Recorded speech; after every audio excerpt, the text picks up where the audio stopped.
61। दूसरा पुनर्जन्म। स्वर्गीय सांप का चिन्ह 20 साल पहले बाइफैंग और लिू चेंग के बीच हुए बड़े युद्ध के बाद दानव दमन प्रभाग के भीतर एक और महत्वपूर्ण घटना घटी। लिन परिवार और ओयांग परिवार के मुखिया, दो शिखर साधक जो उस समय महान झो दानव दमन प्रभाग में शामिल हुए थे, अपने बेटे का बदला लेने के लिए दर्जनों नगर दानव रक्षकों का नेतृत्व किया। परिणाम स्वरूप वे सभी नष्ट हो गए। दानव दमन प्रभाग क्रोधित हो गया। महान झो के झेनफुशी ने व्यक्तिगत रूप से एक जांच का नेतृत्व किया। इसका कोई परिणाम नहीं निकला। ज़ेंगुओ को रिपोर्ट करने के बाद तीन क्षेत्र ज़ेंगुओ एक गुप्त खजाना लेकर आए और लंबे समय तक खोज की, लेकिन फिर भी कुछ नहीं मिला। अंत में इस मामले ने नगर दानव प्रभाग के मास्टर को चिंतित कर दिया। उस साधक उल्लंघन करने वालों को उनके पदों से निष्कासित कर दिया जाएगा या यहां तक कि मार भी दिया जाएगा। यह बात केवल 4 राज्यों की साधना दुनिया के शीर्ष स्तर के लोगों के बीच ही प्रचलित थी। इसने कोई सनसनी नहीं फैलाई। 100 साल बाद महान झो शानचुआन प्रांत, जिन प्रांतीय शहर से बाहर जाने वाली आधिकारिक सड़क पर एक गाड़ी धीरे धीरे आगे बढ़ी। युवा कोचवान खरपतवार चबाते हुए एक पहाड़ी गीत गा रहा था जिसे कोई नहीं समझ पा रहा था। कभी कभी आगे वाले काले घोड़े पर मारने के लिए अपना कोड़ा निकालता था। मैं कहता हूं घोड़ा, तुम कहते हो रे। वो उत्तेजित हो गया। घोड़ा, वो एक पल के लिए रुका। उसने खुद से बुदबुदाया, अरे घोड़ा, अरे। उसे अकेले खेलने में बहुत मजा आ रहा था। काले घोड़े के शरीर पर निशान दिखाई दिए और वो जोर से हिनहिनाया। झाओमिंग। गाड़ी के अंदर से एक धीमी सी चीख आई। बन वाली एक लड़की ने अपना सिर बाहर निकाला। क्या तुम एक पल के लिए चुप हो सकते हो? झाओमिंग ने गांजे को काटा, अपनी ही रोकी और अजीब तरह से अपना सिर खुजलाया। चुनजियांग बहन, क्या हो गया? उसने पूछा। यह सुनकर खूबसूरत चुनजियांग ने तिरस्कार दिखाया। वो बच्चा बिल्कुल निकम्मा है। जैसे ही मैंने कहा कि मैं आज रात उसके साथ खेलूंगी, वो दौड़ा चला आया, मेरी सारी मांगे पूरी कर दी। उसने व्यंग्य किया। एक प्याला जहरीली शराब गटकते ही वो पक्का मर जाएगा। झाओ मिंग ने राहत की सांस ली। वे सड़क पर हत्या कर रहे थे, जो काफी जोखिम भरा था। ये अच्छी बात है। जैसे ही हम सरकारी सड़क से हटेंगे, उसे पहाड़ी जंगल में फेंक देंगे, थोड़ा खून बहाएंगे और जैसे ही जंगली जानवर उसे खा जाएंगे, काम हो जाएगा। उसने बड़ी कुशलता से कहा। चुनजियांग ने सिर हिलाया। थोड़ी देर चुप रहो, मैं थोड़ी देर सो जाऊंगी। जब हम पहुंच जाए तो मुझे फोन कर देना। उसका सिर गाड़ी में सिमट गया। चुनशियांग बैठ गई, अपने बगल में पड़ी पीली लाश को देखा और सिर हिलाया। अच्छा हुआ कि इस बुढ़िया में जबरदस्त मानसिक दृढ़ता है। अगर मैं थोड़ी और डरपोक होती तो कौन सो पाता।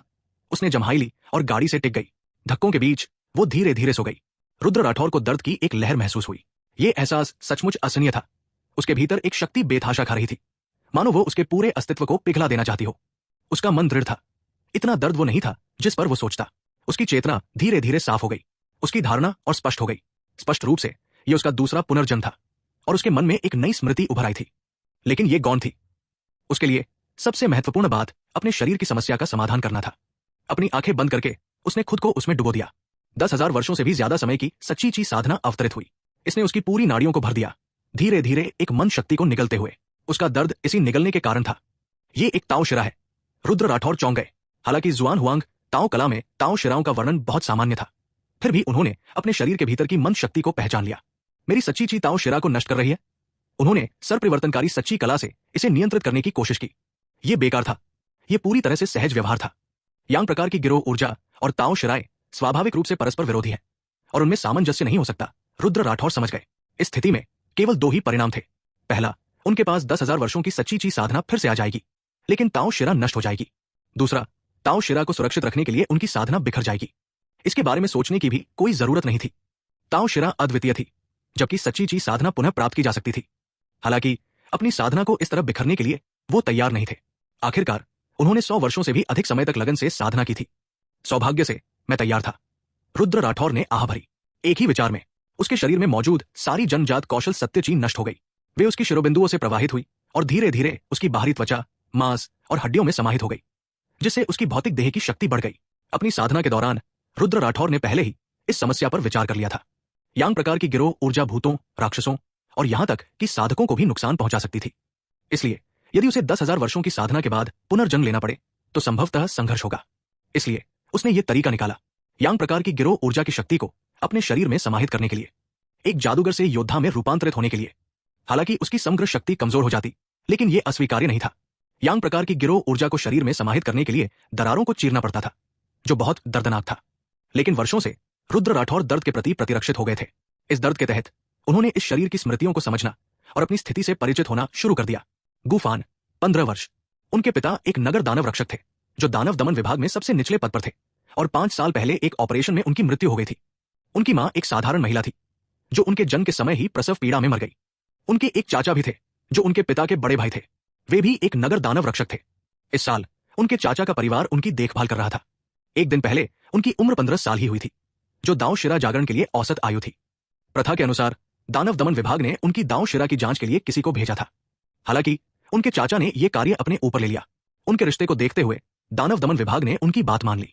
उनके चाचा ने कल व्यक्तिगत रूप से उनकी जांच की और परिणाम ये निकला कि उनमें दाव शिरा नहीं थी। ये सूचना देने के बाद उनके चाचा एक ऑपरेशन में भाग लेने के लिए एक दूर के प्रांतीय शहर गए। बाद में उनकी चाची ने अपनी निजी नौकरानी चुन शियांग को उन्हें यात्रा पर ले जाने का फैसला किया ताकि दाव शिरा न होने का दुख दूर हो सके। गु फान को हमेशा से ये नौकरानी पसंद थी। स्वाभाविक रूप से वो बहुत इच्छुक था। रास्ते में दासी ने उसे शराब पीने के लिए आमंत्रित किया। ठीक है, मूल कथानक स्पष्ट हो गया है। इस क्षण उसके शरीर का दर्द भी समाप्त हो गया। उसकी भौतिक शक्ति बहुत बढ़ गई थी। हालांकि वो भूतों या साधकों को नुकसान नहीं पहुंचा सकता था, लेकिन सामान्य लोगों के बीच वो अजेय था।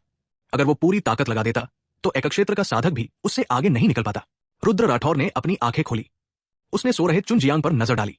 धक्कों के बीच उसने अपना गुण फलक खोला। अनंत पुनर्जन्म प्रणाली, पुनर्जन्मों की संख्या 2, नाम रुद्र राठौर, गुफैन, लिंग पुरुष, वर्तमान, साधना grand master peak, martial Dao, Dao साधना में प्रवेश करने का पहला ग्रेड, प्रतिभा dog king, loyalty blood line band golden finger, Lan Tiao अनंत।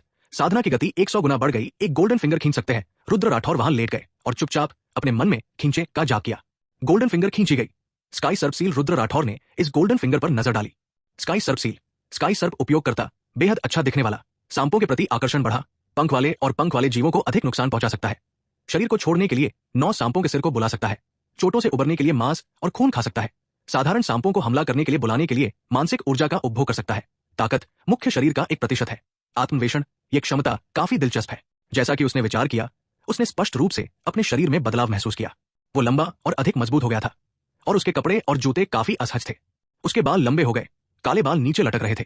उसकी त्वचा नाजुक और कोमल थी। उसकी उंगलियां लंबी और पतली और गोरी थी। 62 परीक्षण और सफाई। चुन जियांग को ठंड लग गाड़ी पर एक अत्यंत सुंदर, अविश्वसनीय रूप से आकर्षक व्यक्ति लेटा था। वो चुपचाप लेटा रहा। उसकी आंखें सूनी थी, मानो वो गहरी सोच में डूबा हो। उसके कपड़े, ये तो गुफैन है। जाने पहचाने कपड़ों को देखकर चुन शियांग को और भी अधिक अविश्वास हुआ। इस आदमी ने अपना रूप कैसे बदल लिया? वो काफी बेहतर लग रहा था। तभी उसने गुफैन को धीरे से उठते देखा। क्या तुम्हारे पास आईना है? चुन शियांग को तब एहसास हुआ कि गुफैन की मूल रूप से साधारण आंखें बदल गई थी और अब वे आकर्षक लोमड़ी जैसी आंखों में बदल गई थी, जिससे उसका दिल तेजी से धड़कने लगा। इसके अलावा उसके माथे पर एक छोटे काले सांप का निशान दिखाई दिया था। उसे पता नहीं कब। सांप बहुत छोटा था। उसका शरीर घुमावदार था, बिल्कुल उसके माथे के बीचों बीच। ये आदमी मरा नहीं है। थोड़ी देर बेतहाशा खोजने के बाद चुन शियांग ने एक छोटा सा कांसे का आईना दिया। ये गुफैन है, ये मरा नहीं है। चुन शियांग ने मन ही मन सोचा। गुफैन को जो आईने में देख रहा था, देखकर उसके मन में कई सवाल थे। वो अचानक ऐसा कैसे हो गया? चुन शियांग ने अपना सिर नीचे करते हुए गुफैन को देखने की इच्छा को दबा दिया। अगर वो आज नहीं मरा तो मैडम और मास्टर मुझे जरूर मार डालेंगे। चाहे उसमें कितने भी बदलाव आए हों, समय बहुत कम है। वो मास्टर और मैडम की बराबरी नहीं कर सकता। हालांकि ये आदमी बहुत अजीब लग रहा था, लेकिन चुन शियांग महसूस कर सकती थी कि गुफैन की ताकत अभी भी पहले जैसी ही थी। जरा भी बदलाव नहीं आया था। उसने खुद को शांत करने की कोशिश की। चुन शियांग मुस्कुराई, अपने कंधे पर बंधे रिबन को नीचे खींचा, जिससे उसका खूबसूरत छोटा कंधा दिखाई दिया, और शराब का एक और प्याला डाला। युवा मास्टर, एक और प्याला लीजिए। सफर कठिन है और अच्छी शराब के साथ ये और भी दिलचस्प हो जाएगा। रुद्र राठौर ने शीशा नीचे रखा और बेहद जहरीली शराब के प्याले पर नजर डाली। उसने आह भरी। उसने अपने शरीर पर पड़े कपड़ों को पकड़ा और धीरे से खींचा। फाड़ कपड़े फट गए और उसने उन्हें तुरंत उतार दिया। युवा मास्टर, आप क्या कर रहे हैं? गाड़ी में यह ठीक नहीं है। चुन शियांग घबरा गई। गाड़ी के हिलने से ढेर सारी शराब बाहर गिर गई। वह बाहर से झाओ मिंग से मदद मांगना चाहती थी, लेकिन यह आदमी फिर से खिलखिलाने लगा। रुद्र राठौर ने चुन शियांग के सामने अपने सारे कपड़े उतार दिए। चुन शियांग का चेहरा लाल हो गया था और उसके संपूर्ण भौतिक शरीर को देखकर वह दुविधा में थी कि उसे जहरीली शराब दे या नहीं। एक विचार के साथ रक्तमांस गुप्त विधि प्रसारित हुई और रुद्र राठौर ने साधारण सफेद कपड़ों की एक परत पहन ली। रक्त कवच के साथ वह बहुत अधिक आरामदायक महसूस कर रहा था। पहले के कपड़े बहुत प्रतिबंधात्मक थे। युवा गुरु चुन शियांग ने इस विचित्र दृश्य को देखा, कुछ असमंजस में। आप चुन शियांग हैं, है ना? रुद्र राठौर उसके सामने बैठ गए, उनके पैर क्रॉस किए हुए। उन्होंने हाथ बढ़ाया। एक तेज कांटा उड़कर चुन शियांग की गोरी गर्दन से टकराया। क्या बड़ी चाची ने आपको भेजा है? क्या यह मामला बड़े चाचा से संबंधित है? उन्होंने उदासीनता से पूछा। चुन जियांग ने दयनीय दृष्टि से उसे देखते हुए अपने होंठ काट लिए। अगले ही पल उसकी गर्दन में तेज दर्द उठा। उसने उसे छुआ और खून का एक लाल धब्बा देखा। चुन जियांग घबरा गई। गुफैन सचमुच कुछ करेगा। युवा मास्टर, मैं आपको बहुत पसंद करती हूँ। उसने अपने सुंदर शरीर को हिलाया, आकर्षक और कमजोर दिखाई दे रही थी। अगर तुम नहीं बोलोगे तो मर जाओ। रुद्र राठौर ने उससे आगे बातचीत करने के लिए धैर्य खो दिया। उसका स्वर ठंडा था। हाँ, मैडम और मास्टर ने हमें कुछ करने के लिए कहा था। इस यात्रा के दौरान तुम्हें मार डालने के लिए। चुनजियान इसे अब और नहीं रोक सकी। उसने सीधे ही कह दिया, स्कट स्कट स्कट, चूंकि ऐसा है तो चलिए इस पहचान से मुक्त होने का यह अवसर लेते हैं। रुद्र राठौर ने अपना सिर हिलाया। कांटा पीछे हट गया। चुनजियान ने राहत की सांस ली। अगले ही पल रुद्र राठौर की पीठ से 9 काले सांप के सिर निकले, जो चुनजियान के सामने पहुंचने के लिए आगे बढ़े। आह! चुनजियान चीखी। उसका छोटा सा चेहरा पीला पड़ गया। 9 सांपों के सिरों ने बारी बारी से एक के बाद एक काटा और जल्दी से चुनजियान को निगल लिया। रुद्र राठौर ने अपने माथे पर काले सांप के निशान को सूजा हुआ महसूस किया। चोटों से उबरने के लिए खून का मांस खाना। जैसे ही वह आगे की जांच करने वाला था, गाड़ी अचानक रुक गई। झाओ मिंग ने पर्दा उठाया। बहन चुनजियान, क्या गड़बड़ है? वह सतर्क दिखे। एक सांप का सिर उड़कर बाहर आया, उसके शरीर को पकड़ लिया और उसे गाड़ी में खींच लिया। खाने का एक और दौर हुआ। 9 सांपों के सिरों ने बहुत अच्छा सहयोग किया। कपड़े का एक टुकड़ा, खून की एक बूंद भी बाहर नहीं बची।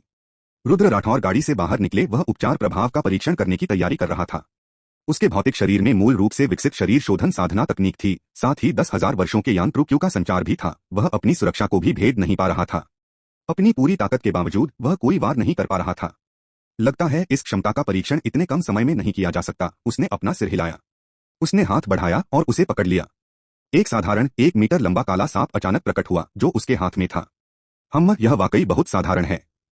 हालांकि मेरी 1% शक्ति से एक साधारण ग्रैंड मास्टर का वध करना आसान है। रुद्र राठौर ने उसके छोटे से शरीर में अपार शक्ति महसूस की और बहुत संतुष्ट हुआ। उसे कोई डर या भय नहीं हुआ। वह पहले कभी सांपों से नहीं डरा था। इसके विपरीत उसे वे ठंडे और आंखों को भाने वाले लगे। सबसे महत्वपूर्ण बात यह है कि बुलाए गए सांप मानसिक ऊर्जा का उपभोग करते हैं और लैंग तियाओ अनंत के साथ मैं उन्हें बुलाता रह सकता हूं। एक विचार के साथ गाड़ी के पीछे दर्जनों सांप प्रकट हुए। वे अलग अलग रंगों के थे। कुछ विषैले थे, कुछ नहीं। उसने उन्हें बड़ी सहजता से नियंत्रित किया, मानो वे उसके बाएं और दाएं हाथ हों, जिन्हें आसानी से नियंत्रित किया जा सकता है। एक विचार के साथ सभी छोटे सांप गायब हो गए। बुलाए गए सांपों में कोई बुद्धि नहीं है। वे केवल मेरे आदेशों का पालन कर सकते हैं। मैं उन्हें कभी भी गायब कर सकता हूं।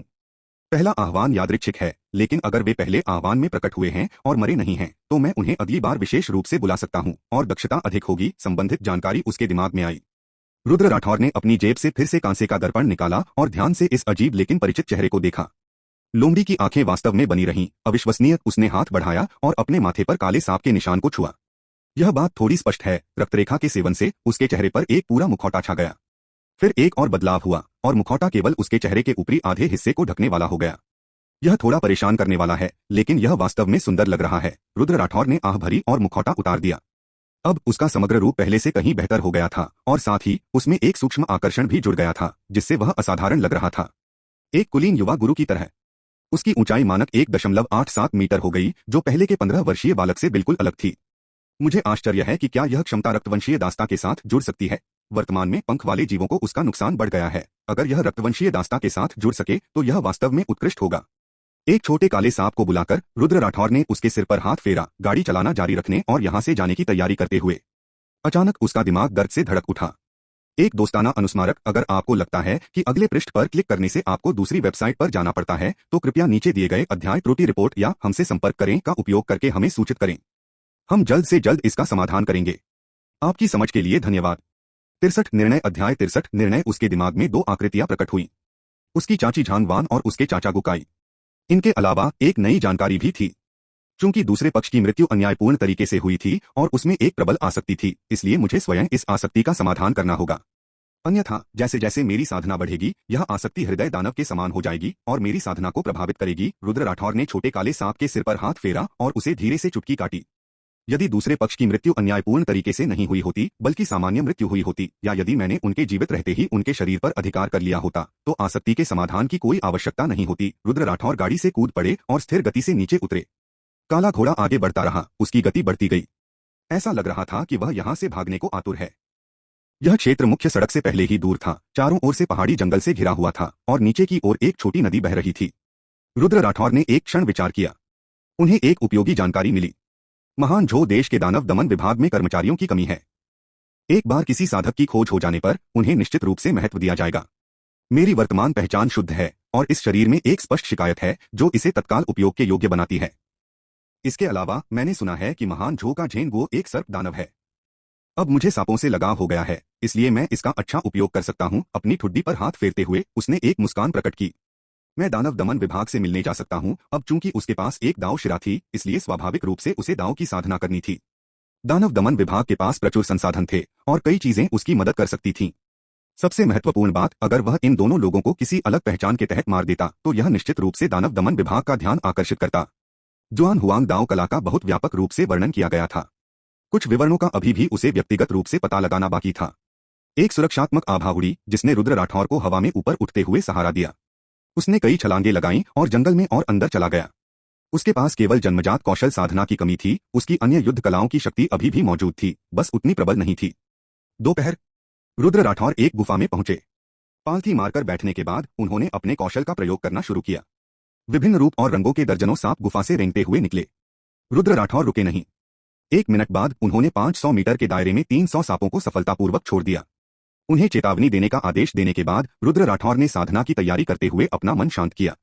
जिन प्रांत जाने से पहले उन्हें कुछ समय के लिए साधना करनी थी। ताओ की साधना में भौतिक शरीर को मजबूत करने के लिए बाहरी दाव शक्ति को अवशोषित करना शामिल है।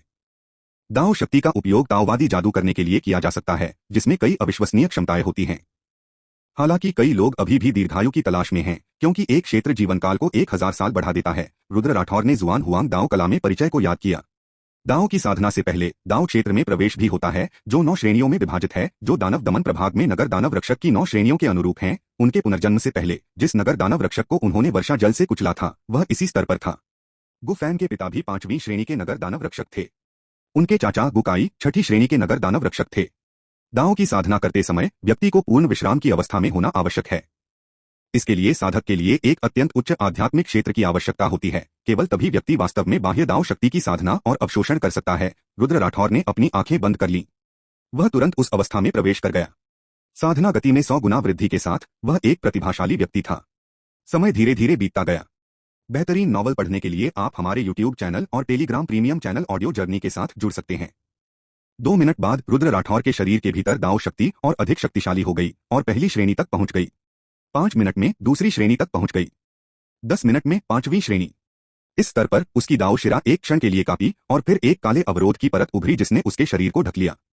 क्या यह दाव शरीर है? रुद्र राठौर की रुचि जागृत हुई। जुआन हुआंग दाव कला में दर्ज है कि दाव में प्रवेश के 5वें स्तर पर एक दाव शरीर प्रकट होता है और दाव शिरा क्षमता पहले क्षेत्र में प्रकट होती है। दाव शरीर राक्षसों, भूतों और साधकों सभी में समान रूप से व्याप्त होता है। केवल समान स्तर के हमले ही दाव शरीर को क्षीण कर सकते हैं, अन्यथा दाव शरीर स्थिर रहेगा। एक नश्वर जीवन भर लड़ सकता है और फिर भी इसकी सुरक्षा को भेद नहीं सकता। यहां तक कि एक मार्शल आर्ट ग्रैंड मास्टर भी ऐसा ही करेगा। प्रत्येक स्तर की सफलता के साथ दाव शक्ति की कुल मात्रा का विस्तार होगा और भौतिक शरीर की शक्ति भी उसी के अनुसार बढ़ेगी। रुद्र राठौर ने अपना हाथ बढ़ाया, दाव शक्ति का उपभोग हुआ और फिर तुरंत पुनः प्राप्त हो गया। उसकी हथेली में एक प्रचंड ज्वाला जल उठी। यह तो बस सबसे बुनियादी दाववादी जादू है। उसने आह भरी। रुद्र राठौर ने साधना जारी रखी। शाम को रुद्र राठौर ने अपनी साधना रोक दी। उनकी साधना तेजी से बढ़ी और दाव में प्रवेश के 9वें स्तर पर पहुंच गई। उनकी दाव शिरा में और भी दाव शक्ति आ गई थी। वह पहले क्षेत्र से ज्यादा दूर नहीं थे। गुफा के अंदर हवा में एक ज्वाला का गोला धीरे धीरे जल रहा था, पूरे स्थान को प्रकाशित कर रहा था। रुद्र राठौर अपने हाथ में एक छोटा सा सांप लपेटे हुए थे। एक पवनधार प्रकट हुई जो उनकी भुजा को चीरती हुई दिखाई दी। इस बार एक छोटा सा घाव दिखाई दिया। दाव में प्रवेश के 9वें स्तर पर वह पहले से ही खुद को नुकसान पहुंचा सकते थे। उनके माथे पर काले सांप का निशान चमक उठा। उसमें निहित ऊर्जा भस्म हो गई और उनकी भुजा का घाव तुरंत ठीक हो गया। भस्म हुई ऊर्जा फिर से भर गई। रुद्र राठौर की आंखें चमक उठीं। इस प्रकार जब तक मेरी कुल ऊर्जा पर्याप्त है, मैं चोटों से अनिश्चित काल तक ठीक हो सकता हूं। यह क्षमता अच्छी थी। उन्होंने एक सफेद सांप को बुलाया। उनके पीछे से 2 मीटर लंबा सांप का सिर उड़कर आया और सफेद सांप को निगल गया। उफ, कोई ऊर्जा नहीं। इससे मुझे गुड़िया पालने में दिक्कत हो रही है। रुद्र राठौर को थोड़ा अफसोस हुआ। उसने अपनी नजर सामने सांप के सिर पर टिका दी। वह पूरी तरह काला था, चिकने शल्कों वाला। उसका सिर बड़ा था, नुकीले दांतों की 4 पंक्तियां थीं। जैसे जैसे उसकी साधना बढ़ती गई, ये 9 सांप के सिर भी बड़े होते गए और उनकी आक्रमण शक्ति भी बढ़ती गई। ऐसा लग रहा था जैसे सब कुछ एक दूसरे का पूरक हो। रुद्र राठौर मुस्कुराया। उसके हाथ में छोटा काला सांप गायब हो गया। उसकी जगह 4 मीटर लंबा हरा अजगर आ गया। अजगरों के प्रजनन की संभावना बहुत कम थी। अब तक उसने केवल 3 ही देखे थे और सबसे बड़ा केवल 4 मीटर लंबा था। बड़े सांप छूने में ज्यादा आरामदायक, ठंडे और चिकने लगते हैं। हालांकि स्पर्श संवेदना कुत्ते जितनी अच्छी नहीं होती। रुद्र राठौर ने आह भरी। उसे सचमुच कुत्ते की बेफिक्री वाले दिन याद आ रहे थे। खुश होकर उसने साधना जारी रखी। दांव स्तर में प्रवेश पूरी तरह से बोध क्षमता पर निर्भर था। साधारण प्रतिभाएं भी कम समय में दांव में प्रवेश के 9वें स्तर तक पहुंच सकती हैं। ठीक वैसे ही जैसे महान झो देश में दानव दमन विभाग के झेंगो और रहस्यमयी सीमिंग। यह सारी जानकारी गु फैन के पिता ने उसे बचपन में ही बता दी थी। उसकी पृष्ठभूमि स्पष्ट थी और उसे डरने की कोई बात नहीं थी। बेशक सबसे महत्वपूर्ण बात यह थी कि महान झो झेंगो एक सांप दानव था। कुल मिलाकर सब कुछ नियंत्रण में था। देर रात रुद्र राठौर ने अचानक अपनी साधना अवस्था समाप्त कर दी। वह उठ खड़ा हुआ, बाहर चमकती बिजली को अवाक भाव से देख रहा था। उसने जिन सांपों की रक्षा के लिए भेजा था उनमें से आधे से ज्यादा मर चुके थे। दूर छोटी नदी के किनारे दो आकृतियां जोर जोर से हत्या कर रही थीं। एक नर और एक मादा। वे लगातार अपने हाथों में दांव शक्ति को संघनित कर रहे थे और उसे हवा के झोंकों की धारियों में बदल रहे थे जो सांपों के शरीरों को भेद रही थीं। इन सांपों के भौतिक शरीर केवल सापेक्ष थे। एक बार भेद दिए जाने पर वे सीधे शून्य में बदल जाते थे। रुद्र राठौर की शक्ति का 1% होने के कारण उनकी साधना संभवतः दांव में प्रवेश के 5वें स्तर के आसपास थी। यह केवल भौतिक शारीरिक शक्ति थी। इन सांपों में कोई दांव शिरा नहीं थी और वे रुद्र राठौर की अन्य विधियों को प्राप्त नहीं कर सकते थे। वरिष्ठ भाई, आपकी साधना फिर से सफल हो गई है। दोनों में पीले रंग के चुस्त कपड़ों वाली लड़की उत्साहित दिख रही थी। उसके बगल में बैठे वरिष्ठ भाई ने अपने हाथ के एक झटके से बिजली की 10 से ज्यादा धारियां छोड़ी, जिससे दर्जनों सांप राक्षस नष्ट हो गए, जबकि वह एक बार में केवल 8 को ही मार सकती थी। मैं 9वें स्तर के क्षेत्र में सफलता प्राप्त करने के लिए भाग्यशाली था। हरे रंग के कपड़े पहने वरिष्ठ भाई मंद मंद मुस्कुराए। उनके हृदय में संतुष्टि की लहर दौड़ गई। इस बार उन्होंने सचमुच दिखावा किया था। थोड़ा और दिखावा करने के बाद उन्हें विश्वास नहीं हुआ कि उनकी कनिष्ठ बहन उनकी बाहों में नहीं गिर जाएंगी। वह लंबे समय से अपनी कनिष्ठ बहन के लिए लालायित थे। गगा गगा। अचानक आसपास के सांप राक्षस एक एक करके गायब हो गए। दोनों स्तब्ध रह गए। दूरी पर एक लंबा व्यक्ति एक पेड़ के नीचे से निकला। उसने एक काला सादा मुखौटा पहना हुआ था, जिससे केवल एक जोड़ी आंखें दिखाई दे रही थीं। क्षेत्र सीमित था, जिससे उनके आकार को पहचानना असंभव था। उसने अपनी बाहों में एक 4 मीटर लंबा हरा अजगर पकड़ा हुआ था और उसके शरीर से एक ठंडी आभा निकल रही थी। 64 ताओवादी जादू का लाभ उठाए तुम दोनों। मेरे सांपों ने तुम्हें उकसाया तो नहीं? रुद्र राठौर ने उसका हाथ छोड़ दिया और हरा सांप धीरे धीरे उसके कंधे पर रेंग गया, अपना सिर बाहर निकाला और अपनी जीभ हिलाई। युवक ने उसकी ओर देखा, उसकी हरकतें रुक गईं। फिर उसने उपहास किया। साधक होने के नाते राक्षसों का वध करना और बुराई को खत्म करना हमारा स्वभाव है। भले ही ये सांप आज लोगों को नुकसान न पहुंचाए, वे कल या परसों नुकसान पहुंचाएंगे। मैं आम जनता की सुरक्षा के बारे में सोच रहा हूं। उसके बगल में बैठी कनिष्ठ बहन ने उसकी आस्तीन खींची। वरिष्ठ भाई, ये सांप उसके ही लगते हैं? उसने अनिश्चितता से पूछा। वरिष्ठ भाई ने उपहास किया। पहाड़ों में राक्षसी जीवों के साथ संगति करने वाला साधक स्वयं भी बेकार है। भविष्य में उसके द्वारा लोगों को नुकसान पहुंचाए जाने का इंतजार करने के बजाय उसे अभी मार देना ही बेहतर है और काम तमाम कर देना चाहिए। उसके हाथ में बिजली चमक उठी। उसके बगल में बैठी कनिष्ठ बहन हिचकिचाई। वरिष्ठ भाई, क्या तुम उसे हरा सकते हो? वह अभी अभी 9वें स्थान पर पहुंचा है। मैं 4 महीने से भी ज्यादा समय पहले 9वें स्थान पर पहुंचा था। उसे मारना कुत्ते को मारने जैसा है, वरिष्ठ भाई ने आत्मविश्वास से कहा। वह खुद को अविश्वसनीय रूप से सुंदर महसूस कर रहा था। इन राक्षसी जीवों को मारने और फिर उस सुंदर लड़के से छुटकारा पाने के बाद उसकी कनिष्ठ बहन जरूर उसे देखकर रो पड़ेगी। रुद्र राठौर ने हरे सांप के शल्कों को सहलाया और कमर झुकाकर बैठ गया। इस लड़के में उसे एक तीव्र हत्या की भावना महसूस हुई। कितना हास्यास्पद! राक्षसों का वध और बुराई का नाश, और वह उसके सिर पर आ गिरा। उसने तो कुछ भी नहीं किया था। चूंकि तुम्हें यह पसंद है तो तुम्हें जी भरकर मारने दो। उंगलियां चटकाते हुए रुद्र राठौर मुस्कुराया। अगले ही पल उसके पीछे से कई रंगों के सांप रेंगते हुए निकले और कतारें बनाकर आगे वाले 2 लोगों की ओर दौड़ पड़े। वाकई यह एक राक्षसी तरीका है। बड़े भाई ने बगल में बैठी छोटी बहन की रक्षा के लिए हाथ बढ़ाया। पहले तुम पीछे हटो, मैं उनसे निपट लूं, उसके बाद हम अपनी यात्रा जारी रख सकते हैं। उसका चेहरा राखसा हो गया था। उसके हाथ में बिजली जमीन पर गिर पड़ी। पहले कुछ छोटे सांप कांप उठे और तितर बितर हो गए, नीचे गिर पड़े। उनके पीछे सैकड़ों सांप लगातार आगे की ओर दौड़े। रुद्र राठौर उन्हें बुलाते रहे। इसे सांपों की समुद्री चाल कहा जा सकता है ना? उसने सामने वाले युवक को ध्यान से देखा। इन सांपों में उसकी 1% शक्ति थी और उनमें पहले से ही साधकों के गुण थे। हालांकि उनके शरीर में कोई दांव शक्ति नहीं थी, फिर भी वे युवक को नुकसान पहुंचा सकते थे। दुर्भाग्य से इन साधारण सांपों के पास रक्तवंशीय अभिशाप का बोनस नहीं था। उनके सभी हमले युवक के दांव शरीर द्वारा रोक दिए गए। लेकिन सांपों की संख्या अनंत थी, वह देरसवेर मरेगा ही, यह तो बस समय की बात थी। युवक ने भी यह देखा। पहले नेता को पकड़ो, वह दहाड़ा। बिजली के आर्क निकले, जिससे उसके आसपास के कई सांप मर गए। बिजली चमकती हुई वह रुद्र राठौर की ओर बढ़ा।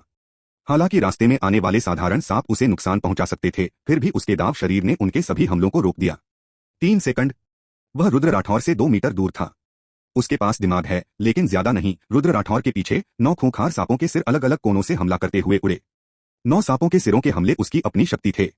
एक असली 9वीं रैंक हर बार पूरी ताकत से होता था। सबसे महत्वपूर्ण बात, ब्लड लाइन बैन ने असर दिखाया। सांपों के सिरों से सिर्फ 3 बार टकराने के बाद युवक उड़ गया। उसके मुंह से खून बह रहा था। उसका दाव शरीर पहले ही टुकड़ों में बिखर चुका था। अगर उसके पास अपने गुरु द्वारा छोड़ा गया कोई ताबीज न होता तो वह अभी अभी उन 3 हमलों में मर जाता। क्या यह आदमी इंसान भी है? युवक ने आखिरकार प्रतिक्रिया दी। अगर उसने अपनी अंतिम चाल नहीं चली तो वह मर जाएगा। अचानक एक कदम पीछे हटकर युवक ने खुद को संभाला। उसने रुद्र राठौर की ओर देखा और उसका पूरा शरीर बिजली के एक बोल्ट में बदल गया। मर जाओ, यह उसका सबसे शक्तिशाली प्रहार था। उसके गुरु ने एक बार कहा था कि उसका यह प्रहार प्रथम क्षेत्र के निम्नस्तरीय साधक को मार सकता है। इसका प्रयोग करने के बाद वह पूरी तरह से थक जाएगा, लेकिन अब वह इसकी परवाह नहीं कर सकता था। युवक ने हमला किया। वह रुद्र राठौर से टकराने ही वाला था। युवक की भौहों के बीच खुशी दिखाई दी। उसे मारने के बाद मैं निश्चित रूप से गंभीर रूप से घायल हो जाऊंगा। तब कनिष्ठ बहन को मुझे उठाना होगा, मुझ पर दवा लगानी होगी, मेरे घावों को भरना होगा। उसे एक सुंदर भविष्य दिखाई दे रहा था। धमाका, एक गड़गड़ाहट हुई। रुद्र राठौर के स्थान पर दरारों की एक परत दिखाई दी। अगले ही क्षण 100 मीटर चौड़ा गड्ढा दिखाई दिया। पर्वत श्रृंखला कांप उठी और आसपास के सभी साधारण सांप प्रभावित हुए और मर गए। धूल जम गई। युवक का चेहरा पीला पड़ गया था। धिक्कार है, मैं चूक गया। उसे उम्मीद नहीं थी कि उसकी गति के बावजूद प्रतिद्वंद्वी चकमा दे सकता है। रुद्र राठौर दूर से आगे बढ़े। उनके पीछे 9 सांपों के सिर भयंकर रूप से चमक रहे थे। अभी अभी गिरी बिजली वाकई बहुत तेज थी। अगर उसे लगी होती तो उसे खरोंच भी आ सकती थी। साधना में सफलता के बाद उसकी भौतिक शारीरिक शक्ति एक बार फिर बेहतर हो गई थी, साथ ही पहले से 10,000 से ज्यादा वर्षों के सच्चे संचार के साथ। लिन तांग और अन्य लोगों की तुलना में उसे लगा कि वह अभी भी एक शीर्ष प्रथम क्षेत्र के साधक को एक ही हथेली से थप्पड़ मारकर मार सकता है। अपनी लोरी सुनो, रुद्र राठौर पास आए। 2 सांपों के सिर उड़कर उसके कंधों पर डस गए और उसे हवा में उठा लिया। इस समय युवक पूरी तरह से टूट चुका था और प्रतिरोध करने में असमर्थ था। रुद्र राठौर उसे पास में खड़ी कनिष्ठ बहन के पास ले गए। अपना ताओवादी जादू बताओ, वरना यह युवती, तुम नहीं चाहती कि मेरा साथी इस तरह मारा जाए, है ना? रुद्र राठौर ने मासूमियत से कहा। कनिष्ठ बहन पहले से ही स्तब्ध थी। वह पूरी प्रक्रिया के दौरान स्तब्ध थी। रुद्र राठौर की बातें सुनकर वह होश में आई। अगर मैं तुमसे कहूं तो क्या तुम वरिष्ठ भाई को छोड़ सकते हो? रुद्र राठौर मुस्कुराए और सिर हिलाया। मैं वांग एरगॉ अपना वचन रखता हूं। उन्होंने धीरे से युवक को जमीन पर लिटा दिया। इस समय अपने वरिष्ठ भाई को बचाने के लिए कनिष्ठ बहन ने अब तथाकथित संप्रदाय की वर्जनाओं की परवाह नहीं की। 10 मिनट बाद रुद्र राठौर ने वह सारा ताओवादी जादू प्राप्त कर लिया जो लड़की जानती थी, जिसमें वह साधना तकनीक भी शामिल थी जिसका अभ्यास उसने दाव स्वर्गीय थंडर दाव कला में प्रवेश करने के लिए किया था। रुद्र राठौर मुड़े। मरते हुए युवक को देखकर उन्होंने हल्की सी आह भरी। युवक, तुम नहीं चाहोगे कि तुम्हारा साथी मेरे पास रहे, है ना? उसके बगल में बैठी कनिष्ठ बहन बहुत डरकर 2 कदम पीछे हट गई। तो फिर मुझे वह सारा ताओवादी जादू बताओ जो तुम जानती हो। मैं एक शुद्ध विद्वान हूं, ज्ञान के बपतिस्मा को अपनाने के लिए उत्सुक हूं। रुद्र राठौर मंत्रमुग्ध दिखे। युवक हिचकिचाया। अपनी कनिष्ठ बहन के लिए वह सब कुछ त्याग सकता था। कुछ मिनट बाद रुद्र राठौर ने एक और संपूर्ण ताओवादी जादू प्राप्त कर लिया। ताओ में प्रवेश करने की साधना तकनीक अभी भी स्वर्गीय वज्र ताओ कला थी। इसमें वह अंतिम चाल भी शामिल थी जिसका युवक ने अभी अभी उपयोग किया था। सारी ताओ शक्ति का उपभोग करता है, पूर्ण आक्रमण को संघनित करता है। उपयोग के बाद बिना ताओ शक्ति के एक रिक्त अवस्था में गिर जाएगा। यह तथाकथित दुष्प्रभाव था। इसका उपयोग करने के बाद व्यक्ति अपंग हो जाता था। रुद्र राठौर ने सोचा कि यह बुरा नहीं है। ठीक है, मैं आप दोनों के योगदान के लिए तहे दिल से शुक्रिया अदा करता हूं। अगर किस्मत ने चाहा तो हम फिर मिलेंगे। रुद्र राठौर ने अपने चेहरे पर लगे मुखौटे को ठीक किया और जंगल की गहराई में एक कदम बढ़ाया। कनिष्ठ बहन ने राहत की सांस ली। अगले ही पल 9 सांपों के सिर आसमान से नीचे उतरे।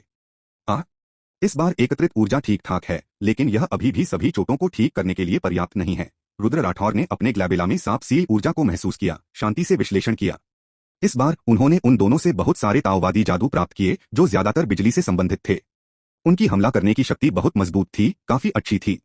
65 ताओ के 9 क्षेत्र 10 ली चलने के बाद उन्होंने अपने लिए एक नया स्थान ढूंढ लिया और थंडर ताओवादी जादू की साधना और अभ्यास जारी रखने की तैयारी करने लगे।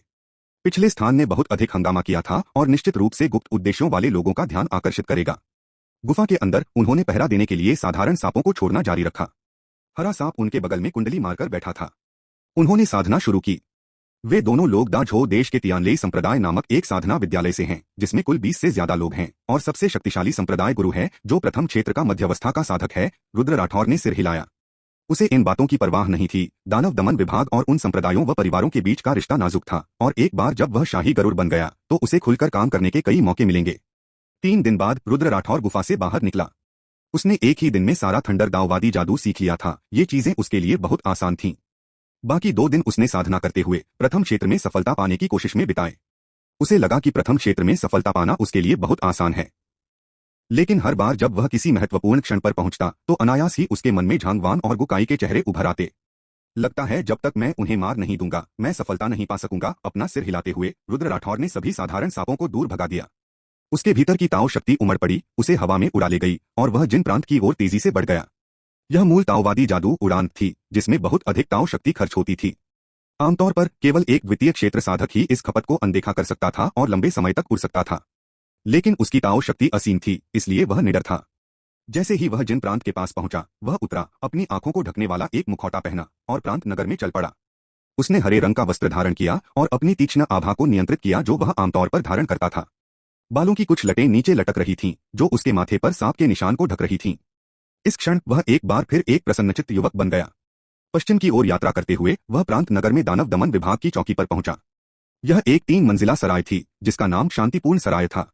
केवल दानव दमन विभाग के सदस्य ही इस चौकी के बारे में जानते थे, आम लोग पूरी तरह से अनजान थे। वास्तव में वे अपने जीवन में दानव दमन विभाग के किसी भी व्यक्ति से शायद कभी नहीं मिलेंगे। संभावना भूत देखने से भी कम थी, क्योंकि दानव दमन विभाग छोटे भूतों या राक्षसों को नहीं संभालता था।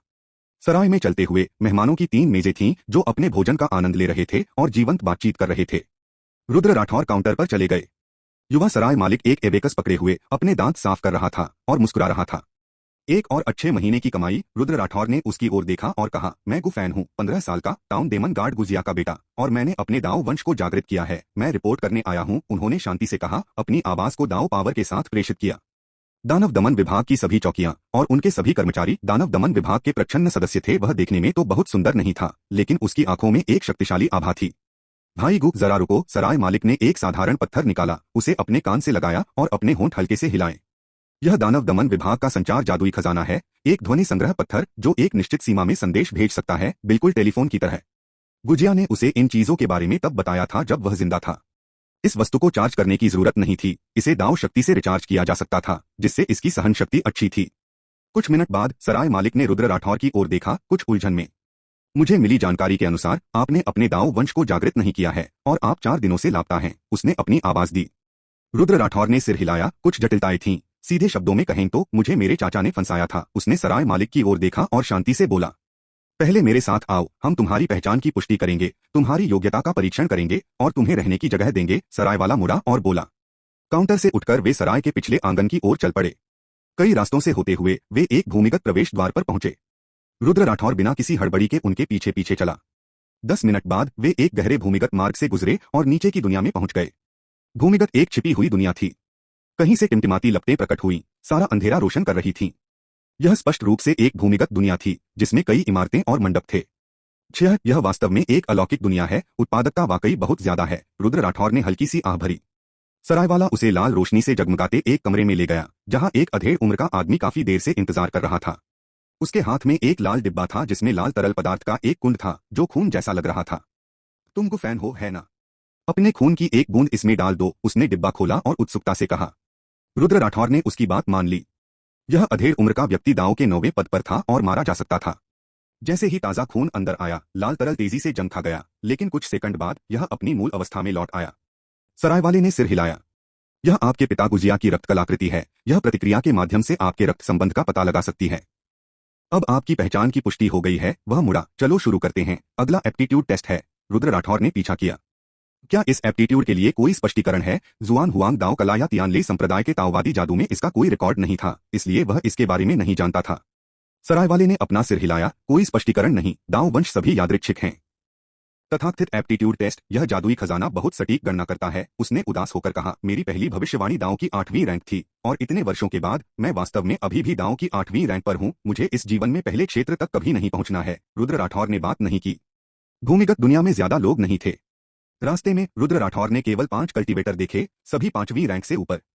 वे जल्दी कर रहे थे, ऐसा लग रहा था कि वे किसी काम में व्यस्त हैं। 10 मिनट बाद वे नीली रोशनी से जगमगाते एक कमरे में पहुंचे। दरवाजे पर व्यक्ति को देखकर सराय का मालिक जल्दी से ऊपर गया और सम्मानपूर्वक झुका। नमस्कार जनरल, उसने जनरल को आकर्षित करने की उम्मीद नहीं की थी। रुद्र राठौर ने नजर डाली।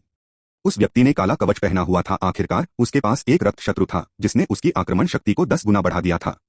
ध्यान आकर्षित करने से बचने के लिए उसने भी झुककर प्रणाम किया।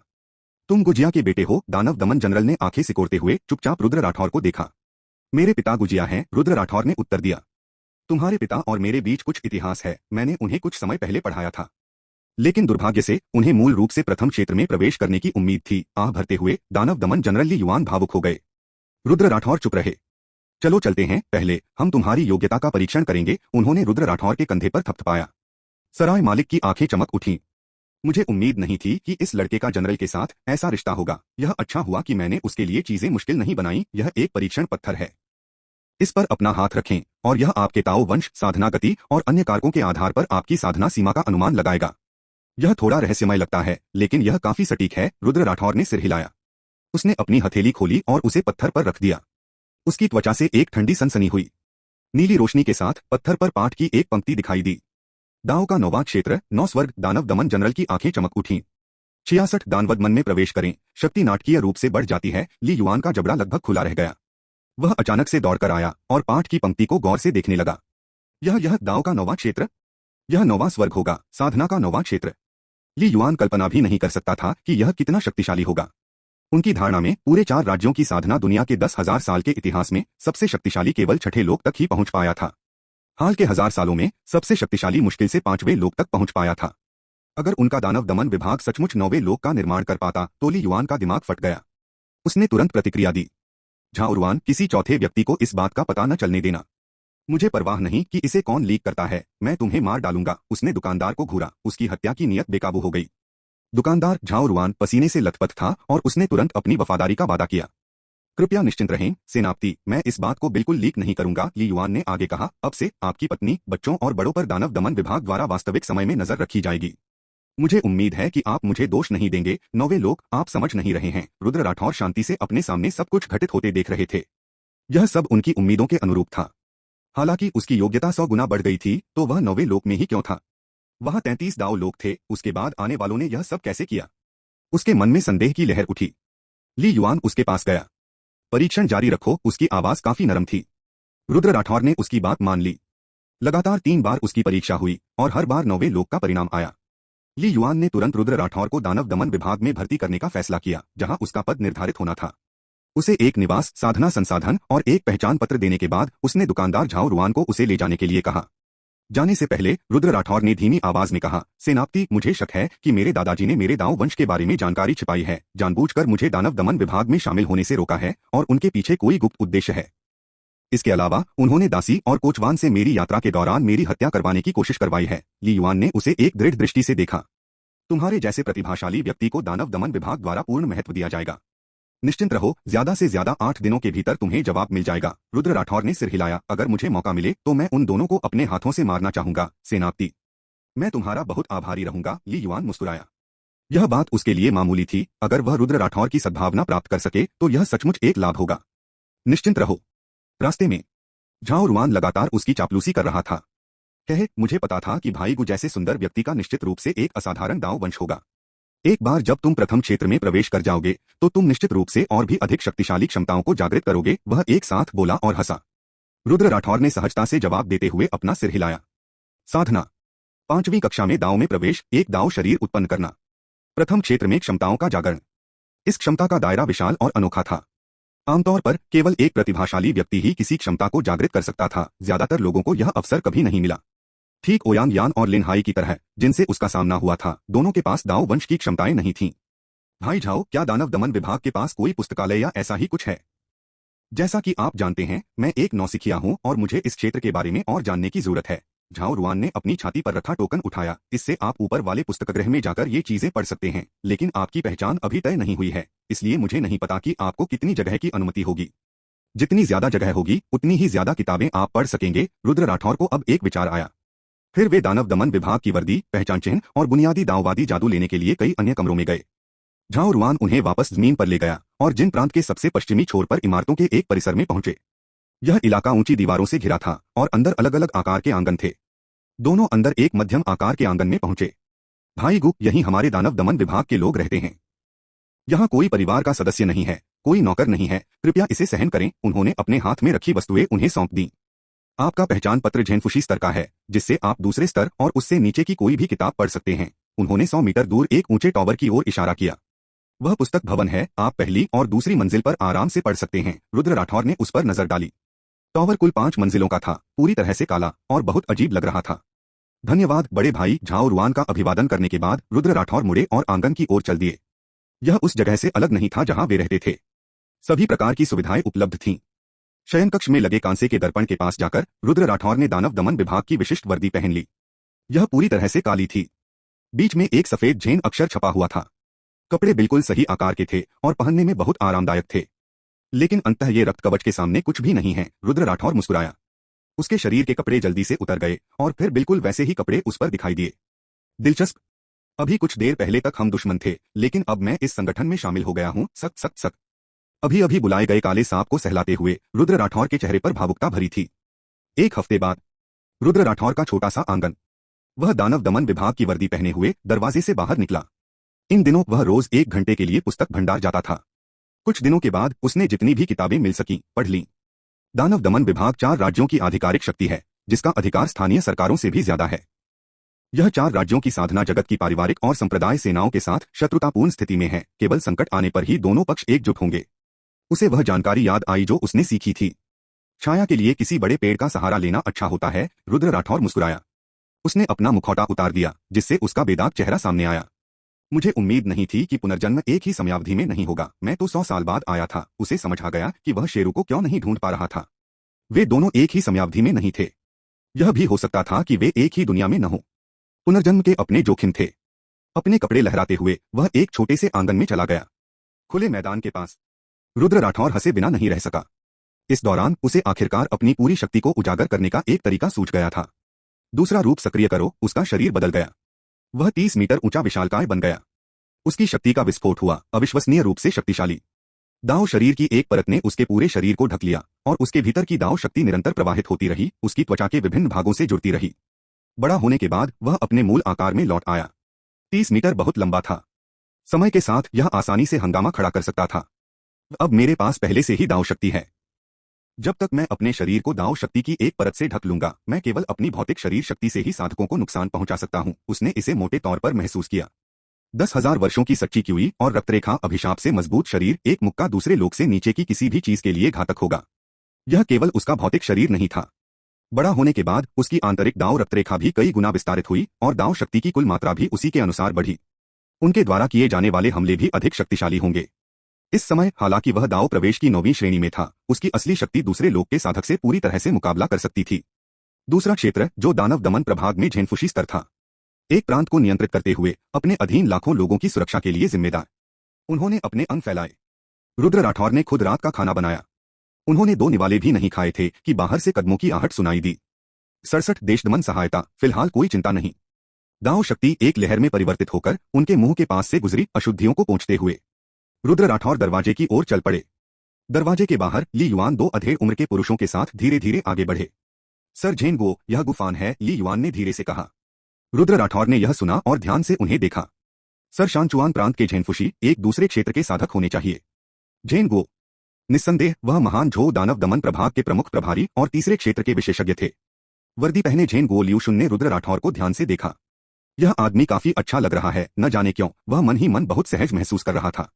रुद्र राठौर का चेहरा और उस पर मौजूद क्यूई उसे बहुत आकर्षित कर रहे थे, जिससे वह उसे संजोने और उसकी रक्षा करने की इच्छा को रोक नहीं पा रहा था।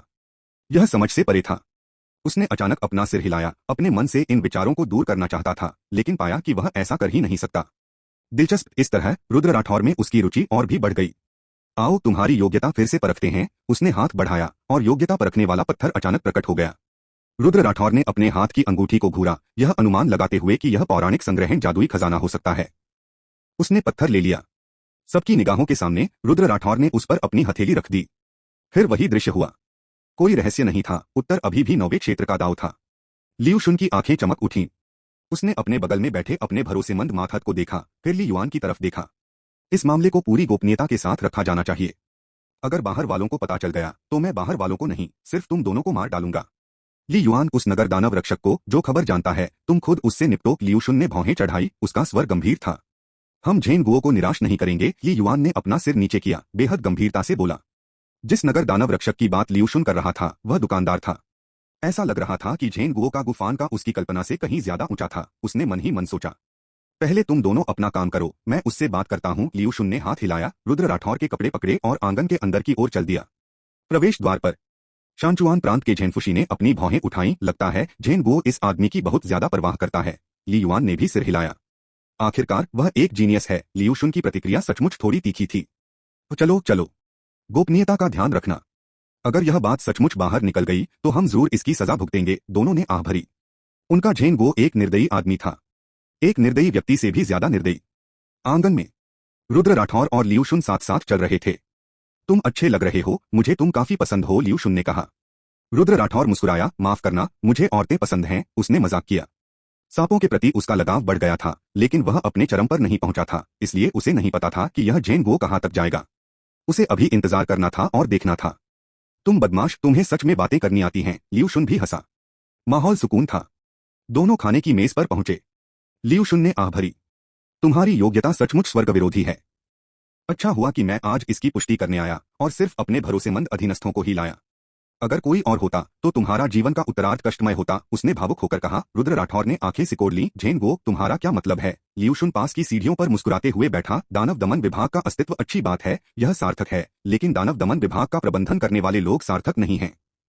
तुम्हारी योग्यता असाधारण है, वे तुम्हें सहजता से कैसे विकसित होने दे सकते हैं? उसने आकाश की ओर देखा। व्यंग्यात्मक लहजे में, वे लोग अपने नियंत्रण से बाहर किसी को भी प्रकट नहीं होने देंगे। रुद्र राठौर के चेहरे पर कोई बदलाव नहीं दिखा। यह बिल्कुल सामान्य था। अगर वह होता तो वह भी ऐसा ही करता। किसी भी संकट को शुरुआत में ही कुचल देना चाहिए। दानव दमन प्रभाग की स्थापना के आरंभ से ही यह शाही परिवार की सेवा करता रहा है। दानव दमन प्रभाग के प्रत्येक तृतीय लोक और उससे ऊपर के विशेषज्ञ ने 4 महान शाही परिवारों के साथ एक अनुबंध पर हस्ताक्षर किए हैं, और उन्हें शाही परिवार के हितों की रक्षा करनी होगी। तभी संसाधन आपके हाथों में पहुंचेंगे। यदि आप विरोध करते हैं और अनुबंध पर हस्ताक्षर नहीं करते हैं तो केवल एक गतिरोध ही होगा। उसने अपना सिर नीचे किया, अपना दाहिना हाथ आगे बढ़ाया और उसकी आस्तीन खुल गई, जिस पर एक ज़ेन अक्षर दिखाई दिया। यह चीज न केवल मेरे शरीर पर बल्कि मेरी आत्मा पर भी अंकित है। जब तक शाही परिवार चाहे वे मुझे कभी भी मार सकते हैं। बेशक वे मेरे जैसे उपयोगी उपकरण को आसानी से नहीं मारेंगे। रुद्र राठौर समझ गया। महान 5वें लोक के विशेषज्ञ सिमिंग के बारे में क्या? लियू शुन की आंखें चमक उठीं। 5वां लोक, यह भी एक क्रमिक सफलता है। जब सिमिंग युवा था तो शाही परिवार ने उस पर यह चिन्ह लगाया था, लेकिन वह अनिच्छुक था और लगातार स्वतंत्रता के लिए प्रयासरत था। 5वें लोक में प्रवेश करने के बाद ऐसा लग रहा था कि उसने एक निश्चित प्रतिबंध तोड़ दिया है और एक निश्चित सीमा के भीतर शाही परिवार के नियंत्रण से मुक्त हो सकता है। सिमिंग की सफलता से पहले दानव दमन विभाग शाही परिवार का एक हथियार था, जो दिखावे के लिए राक्षसों और शैतानों का वध करता था, लेकिन वास्तव में हमारे मुख्य लक्ष्य वे समान रूप से शक्तिशाली परिवार और विद्यालय थे। शाही शक्ति को बनाए रखना सर्वोच्च प्राथमिकता थी। लेकिन जब सिमिंग ने 5वें लोक की शक्ति प्राप्त कर ली तो हम अपेक्षाकृत अधिक स्वतंत्र हो गए। यह सब सिमिंग के प्रयासों का ही परिणाम है। लियू शुन प्रशंसा से भर गया।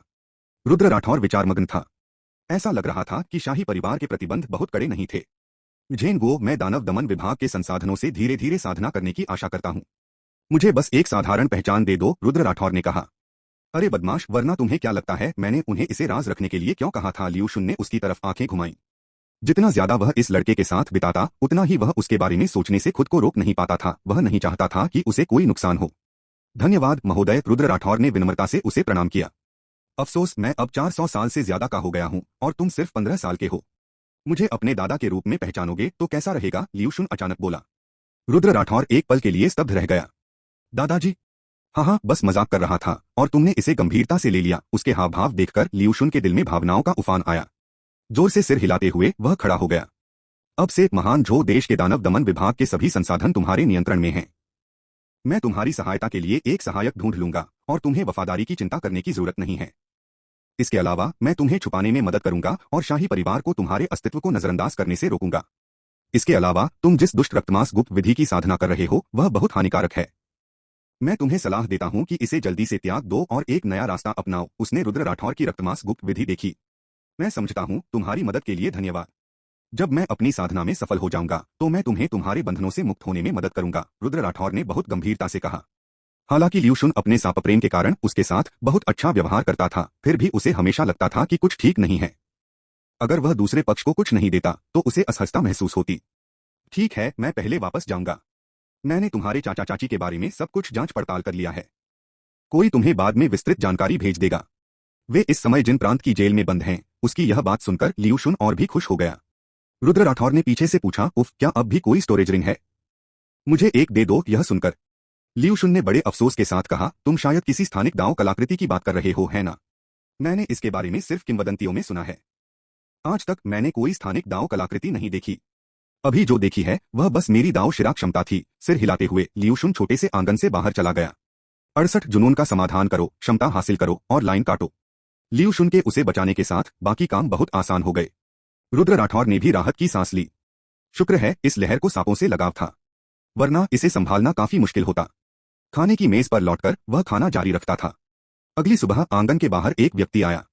गुदारेन नमस्ते, मैं सुन झेंग हूँ। मुझे जेन गो ने आपकी साधना में सहायता के लिए भेजा है। आपको यहाँ सर्वोच्च अनुमति दी गई है। अब से आप मुझे अपनी किसी भी जरूरत के बारे में सीधे निर्देश दे सकते हैं। यह एक युवक था जिसने दानव दमन विभाग की वर्दी पहनी हुई थी। वह 23 या 24 साल का लग रहा था और देखने में औसत दर्जे का था। उससे निकलने वाली आभा को देखते हुए उसकी साधना प्रथम स्तर से ऊपर होनी चाहिए। रुद्र राठौर ने मुस्कुराते हुए उसका अभिवादन किया। अब से मैं तुम्हें परेशान करूंगा। उसके सिर के ऊपर वफादारी काफी अच्छी थी, 80 से ज्यादा, इसलिए ऐसा लग रहा था कि लियूशुन इस मामले को लेकर वाकई गंभीर था। यह एक सच्चा विश्वासपात्र था। गुदारेन, यह तुम्हारे चाचा और चाची के बारे में जानकारी है। यह बहुत विस्तृत है और मैंने पहले ही व्यवस्था कर ली है, इसलिए तुम उन दोनों से कभी भी बात कर सकते हो। सुनझेंग ने उसे एक लिफाफा दिया। रुद्र राठौर ने सिर हिलाया। पहले अंदर आओ, इसकी कोई जल्दी नहीं है। दोनों आंगन में लौट आए। रुद्र राठौर ने उसे जहां चाहे बैठने को कहा। उसने खुद पत्र पढ़ा। गुफैन के पिता गुजिया अपने सबसे बड़े चाचा गुकाई के साथ एक मिशन पर थे जब उनका सामना एक शक्तिशाली भूत से हुआ। बचने के लिए गुकाई ने गुजिया को फंसाया। गुफैन को दानव दमन विभाग का हिस्सा बनने और इस तरह एक शक्तिशाली व्यक्ति बनने का मौका न मिले, इसके लिए उसने विशेष रूप से दाव मेरिडियन की जांच करने का काम अपने हाथ में ले लिया। गुफैन की जानकारी छिपाई। आखिरकार उस समय उसके काम में बहुत सी खामियां थीं। अगर कोई जांच करता तो सच्चाई जरूर सामने आ जाती।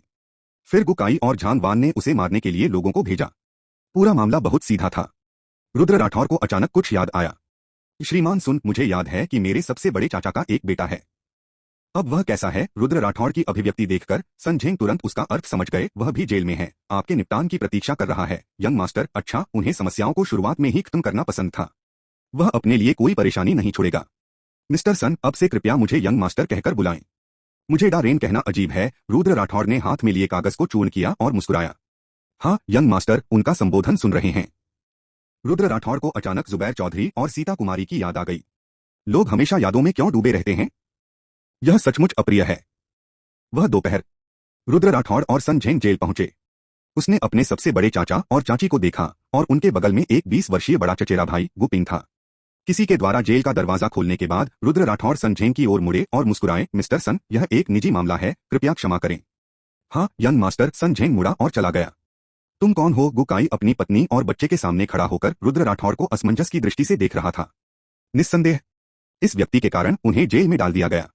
अपनी सारी यादों को खंगालने के बाद भी वह दूसरे पक्ष की पहचान नहीं पहचान सका। आखिरकार रुद्र राठौर बहुत ज्यादा बदल गया था। सिर्फ उसकी शक्ल और ऊंचाई ही नहीं, इससे भी महत्वपूर्ण बात उसकी आभा। रुद्र राठौर ने आधा नकाब पहना था और पागलों की तरह हंस रहे थे। मैं एक अच्छा इंसान, गुकाई हैरान था। उफ उफ उफ। रुद्र राठौर के पीछे से 9 सांप के सिर उड़कर तीनों की ओर दौड़े। राक्षस गुकाई की अभिव्यक्ति बदल गई। उनके दाव फिजिकल बॉडी का विस्तार हुआ, बचाव करना शुरू हुआ। हालांकि एक ही झटके में उनका दाव फिजिकल बॉडी टूट गया। वह चकित लग रहा था। कितना मजबूत साथी है। अन्य 2 सिरों ने पहले ही उसकी चाची झांगवान और उसके चचेरे भाई गुपिंग को पकड़ लिया था। जोर जोर से शोर मचाते हुए दोनों संघर्ष करने लगे। रुद्र राठौर ने लापरवाही से हमला कर दिया, जिससे वे तुरंत मारे गए। जैसे ही झांगवान की मृत्यु हुई उसे तरोताजा महसूस हुआ। उसका आधा जुनून खत्म हो गया था। बहुत बढ़िया, केवल गुकाई ही रह गया। यह साथी बहुत कमजोर था, पहली परत में भी नहीं, लेकिन रुद्र राठौर ने केवल 2 हमलों के साथ उसे खदेड़ दिया। मानसिक रूप से तरोताजा। रुद्र राठौर घूमे और 9 सांपों के सिर नीचे हो गए, जमीन पर अवशेषों को खा गए, जिससे स्काई सरपेंट सील के भीतर ऊर्जा की सीमा बढ़ गई। जिस क्षण गुकाई की मृत्यु हुई उससे निकलने वाली आभा बदल गई। उनकी संपूर्ण दाव शक्ति का विस्तार हुआ और उनका भौतिक शरीर मजबूत हुआ। उसकी शक्ति कई गुना बढ़ गई। इस समय पहली परत टूट गई थी। वह एक सच्चे कृषक थे। पहली परत की खेती, दूसरे रूप के परिवर्तन और ब्लडलाइन बैंड के ढेर के साथ मिलकर पहली परत के कल्टीवेटर को मारना एक कुत्ते को मारने जितना आसान बना दिया। जेल में खड़े होकर उन्हें विजय महसूस हुआ। पहली परत किसी के जीवन काल को 1000 साल तक बढ़ा सकती है। इस स्तर पर पहुंचने पर उन्होंने एक नई दाव मेरिडियन क्षमता भी प्राप्त की। सिर काटने की रेखा। आप किसी के भी सिर के ऊपर सिर काटने की रेखा देख सकते हैं। एक बार जब यह सिर काटने की रेखा तक पहुंच जाता है तो यह तुरंत हत्या हो जाती है। यह किस प्रकार की क्षमता है? रुद्र राठौर एकदम अवाक रह गए। यहां तक कि सिर काटने की एक रेखा भी उभर आई थी। ये दुनिया थोड़ी असामान्य थी ना? यह योग्यता किस काम आई? उसने अब तक केवल एक के बारे में सोचा था। वह लगातार अपने विरोधियों की असली ताकत को पहचान सकता था ताकि उन कमजोर धोखेबाजों का सामना न हो सके, या वे ग्रैंडमास्टर जो बाघ को खाने के लिए सुअर होने का नाटक करते हैं। दाओ मेरिडियन क्षमता के साथ उन्होंने अपने विशेषता पैनल में कुछ सूक्ष्म परिवर्तन देखे। अनंत पुनर्जन्म प्रणाली पुनर्जन्मों की संख्या 2 नाम रुद्र राठौड़ गुफैन लिंग पुरुष वर्तमान खेती ग्रैंडमास्टर पीक मार्शल दाव पहली परत खेती दाव प्रतिभा कुत्ता राजा वफादारी ब्लडलाइन बैंड क्षमताएं सिर काटने की रेखा गोल्डन फिंगर लैंड टियाओ अनंत खेती की गति 100 गुना बढ़ गई। बेहतरीन नॉवल पढ़ने के लिए आप हमारे यूट्यूब चैनल और Telegram premium channel audio journey के साथ जुड़ सकते हैं। स्काई सरपेंट सील एक क्षमता ऊपर जोड़ी गई थी। यह संभवतः दाओ मेरिडियन से था। यदि वह गलत नहीं होता तो यह दाओ मेरिडियन क्षमता उसके साथ पुनर्जन्म ले सकती थी, बिल्कुल उनकी प्रतिभा और गोल्डन फिंगर की तरह। बिना किसी चिंता और अतिरिक्त क्षमता के उसे बहुत अधिक आरामदायक महसूस हुआ। कोठरी से बाहर निकलकर उसने अन्य कैदियों को देखा। इससे उन्हें डिकैपिटेशन लाइन की क्षमता को और भी बेहतर ढंग से समझने में मदद मिली। यह रेखा किसी खेल में स्वास्थ्य पट्टी की तरह लाल थी। अधिकांश लोगों की सिर काटने की रेखाएं सीधे एक चमकदार लाल पट्टी के रूप में दिखाई देती हैं। 2 या 3 लोगों के लिए डिकैपिटेशन लाइन के बाद एक छोटी हरी पट्टी थी। इसका मतलब था कि वे उसके 1 या 2 हमलों का सामना कर सकते थे। उनकी खेती दूसरी परत पर थी। जेल छोड़कर रुद्र राठौड़ सन झेंग के साथ छोटे से प्रांगण में लौट आए। साफ सफाई करने के बाद उन्होंने अधिक जानकारी प्राप्त करने के लिए पुस्तकालय का दौरा करना शुरू किया। साथ ही अपने प्राधिकरण का उपयोग करते हुए शक्तिशाली दाववादी जादू की खोज की, जिसमें बहुत अधिक ऊर्जा की खपत होती थी। वर्तमान में सन झेंग अभी तक उनका भरोसेमंद अधीनस्थ नहीं था, इसलिए वह जुआन मो और जुआन हुआंग की खोज के लिए दानव दमन प्रभाग के चैनलों का उपयोग करने में सहज नहीं थे। वह पहले केवल अपनी खेती को बेहतर बनाने पर ध्यान केंद्रित कर सकता था। 5 दिन बाद पुस्तकालय में तीसरी परत पर एक कक्ष में रुद्र राठौड़ ने एक अजीबोगरीब दाववादी जादू की खोज की। आत्मा संघनित दाव सैनिकों, यहाँ उल्लिखित दाव सैनिक हथियार नहीं थे बल्कि सैनिक थे। शरीर के भीतर दाव शक्ति का उपभोग करके कोई व्यक्ति अपने जैसे ही साधना स्तर के साथ एक दाव सैनिक को संघनित कर सकता है। दाव सैनिक स्वाभाविक रूप से दैवीय शक्ति और अविश्वसनीय रूप से मजबूत रक्षा से संपन्न थे। सामान्य परिस्थितियों में एक दाव सैनिक की ताकत एक ही परत के भीतर अजेय थी और उच्च स्तर के विरोधियों को भी मार सकती थी। उनके पास कोई खुफिया जानकारी नहीं थी, लेकिन वे हमला करने में कुशल थे। वे स्वाभाविक सैनिक थे। यदि कोई दाव सैनिक क्षतिग्रस्त हो गया था तो उसे दाव पावर के माध्यम से बहाल किया जा सकता था। एक दाव सैनिक को सफलतापूर्वक संघनित करने के लिए बहुत अधिक दाव शक्ति की आवश्यकता थी। पहली परत और दूसरी परत के कृषक इसे हासिल ही नहीं कर सके। आमतौर पर केवल तीसरी परत के कल्टीवेटर ही इसे संघनित कर सकते हैं। विशिष्ट विधि को पढ़ने के बाद रुद्र राठौड़ ने तुरंत इसे पुस्तकालय में आजमाया। उसके शरीर के भीतर की दाव शक्ति तेजी से समाप्त हो गई। 1 सेकंड से भी कम समय में इसका 1/3 भाग खत्म हो गया। 5 सेकंड बाद दाव पावर की खपत अभी भी हो रही थी।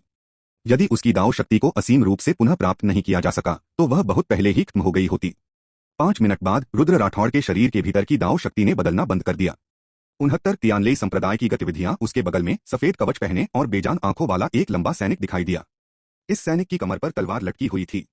उनके संपूर्ण अस्तित्व से अत्यंत तीव्र आक्रमणकारी आभा निकल रही थी। रुद्र राठौड़ ने आगे बढ़कर उसे छुआ।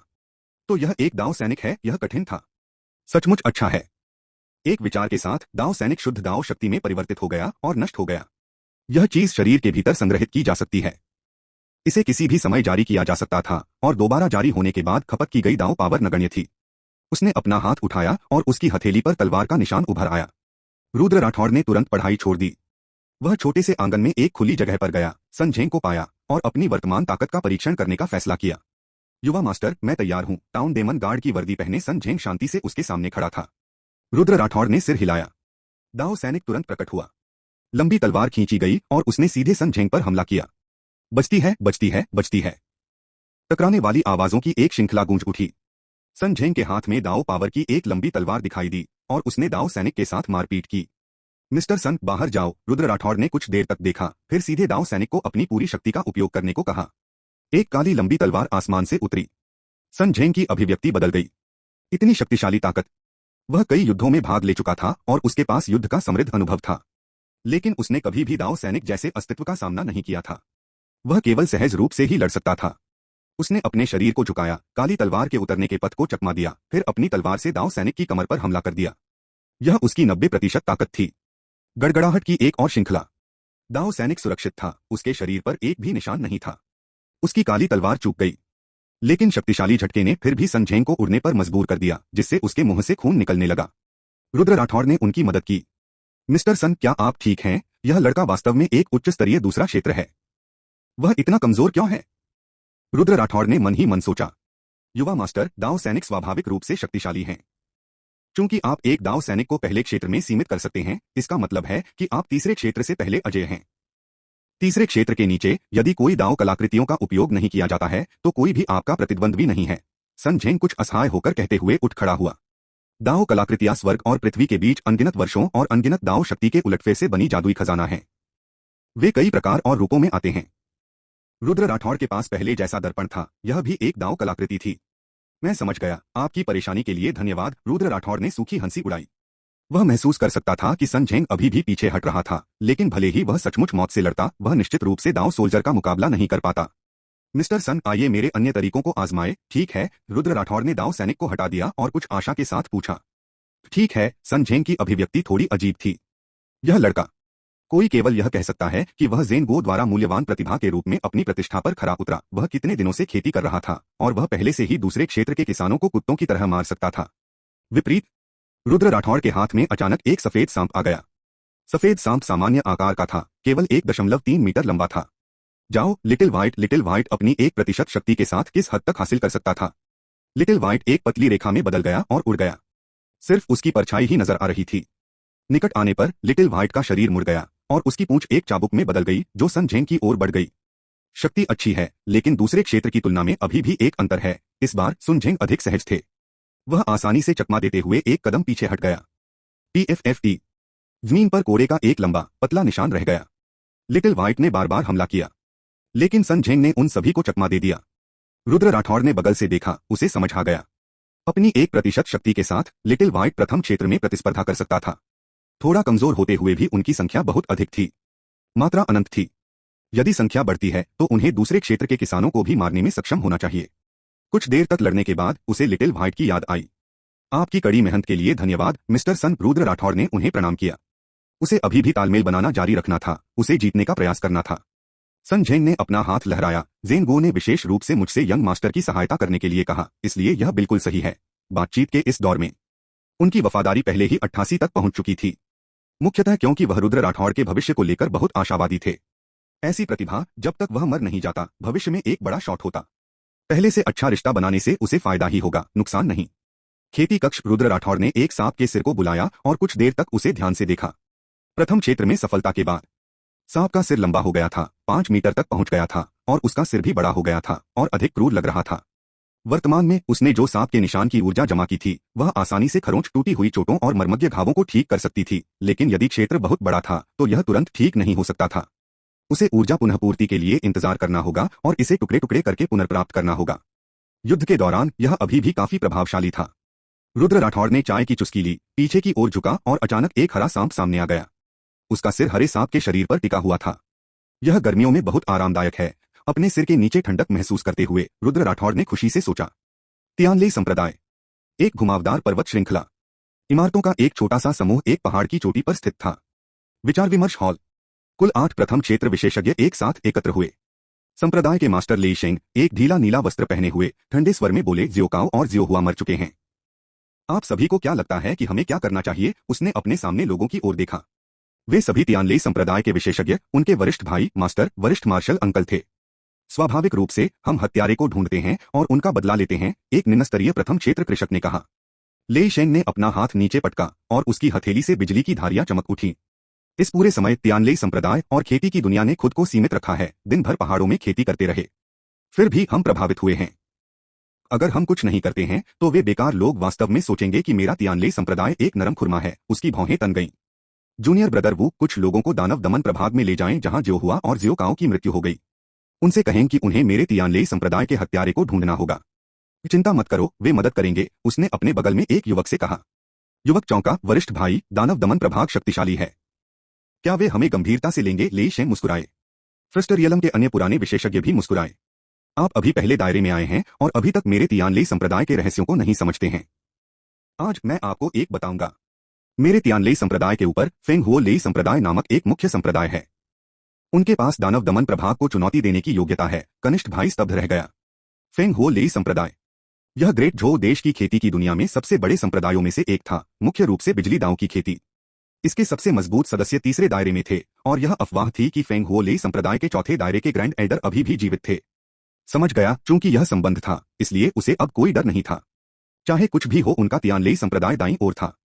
फेंग हो लेई संप्रदाय के दबाव में वे निश्चित रूप से समझौता करेंगे। हालांकि दानव दमन प्रभाग के पास 5वां क्षेत्र प्रभाग प्रमुख था, लेकिन हर कोई जानता था कि उस आदमी की हरकतें प्रतिबंधित थीं। सामान्य परिस्थितियों में वह उनके जैसे छोटे फ्राइज की भी परवाह नहीं करता।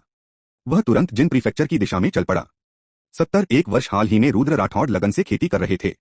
दांव की खेती करना मार्शल आर्ट का अभ्यास करने से अलग था। इसके लिए बहुत अधिक समय की आवश्यकता थी। उन्हें लगा कि दूसरे दायरे में पहुंचने में कम से कम 1 या 2 साल लगेंगे। उन्होंने कई जीवनियां पढ़ी थीं। अधिकांश कृषकों को पहले क्षेत्र से दूसरे क्षेत्र तक पहुंचने के लिए संचय में 200 साल से अधिक का समय लगा। यहां तक कि आश्चर्यजनक प्रतिभा और प्रतिभा वाले लोगों को भी अभी भी कम से कम 100 साल की जरूरत है। यह एक धीमी और श्रमसाध्य प्रक्रिया थी। रुद्र राठौड़ को इस बात की कोई चिंता नहीं थी। वैसे भी उसके पास बहुत समय था, इसलिए वह इसे धीरे धीरे करेगा। 3 दिन बाद लियू शुन ने उन्हें खेती के संसाधनों का एक बड़ा जत्था भेजा। सन झेंग ने व्यक्तिगत रूप से उनका स्वागत किया। इसमें कई ध्वनि प्राप्त करने वाले पत्थर और बड़ी मात्रा में दाव प्रवेश पत्थर शामिल थे।